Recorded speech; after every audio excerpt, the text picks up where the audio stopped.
Paul, explain to us why this organization, first of all, is referred to as non-aligned. Good morning. Good morning, Esther, and thank you for having me on my show. This non-aligned movement is rooted in a series of meetings that were held at the beginning of the Cold War by a number of global South countries that wanted to strike an independent path, a path whereby they did not align themselves with either of the two blocs, the Eastern Bloc and the Western Bloc. But in reality, the non-aligned movement evolved into an organization that was more friendly ideologically to the Eastern side. And that's because it is rooted in three main principles: the principle of anti-colonialism, anti-apartheid, and anti-imperialism. So in reality, this organization was actually less friendly to the Western powers. Mm-hmm. And you can see a lot of that in what the delegates are saying in Kampala right. At this summit.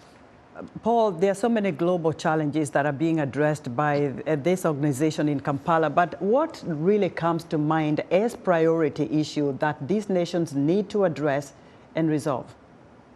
Esther, there are three. Of course, the non-aligned movement has a whole range of programs covering health, covering anti-terrorism, money laundering, and that sort of thing, particularly within the Global South and between it and the Global North.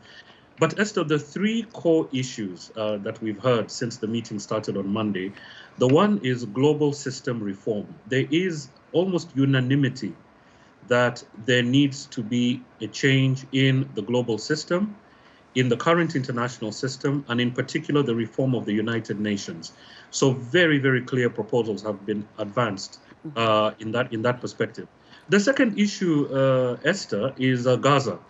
So the Gaza crisis has really taken all the oxygen out of the various plenary sessions and the closed sessions. And I think what we're definitely going to see is a unified approach and a consensus position on the issue of Gaza. There's a sense, as the Kenyan foreign minister said in his remarks, there's a sense that the international architecture has not been responsive enough in dealing with the crisis in Gaza. So I think these are the two issues. Then the third issue is trade and investment, and reducing tariff barriers within and among global South countries. Paul, those are the three issues, Esther. Right. Paul, because we're running out of time, I just want to know what's in this summit for Africa very quickly. I think Africa has a lot to gain from these groupings. One, African countries have always tried to maximize their representational strength at the international level. And so this is one thing that African countries are going to be pushing. Secondly, the non-aligned movement exists in many different, many different organizations, like the South Commission based in Geneva, the Africa-Asia Solidarity Organization based in Cairo, and the African Union itself. So this is going to be absolutely key.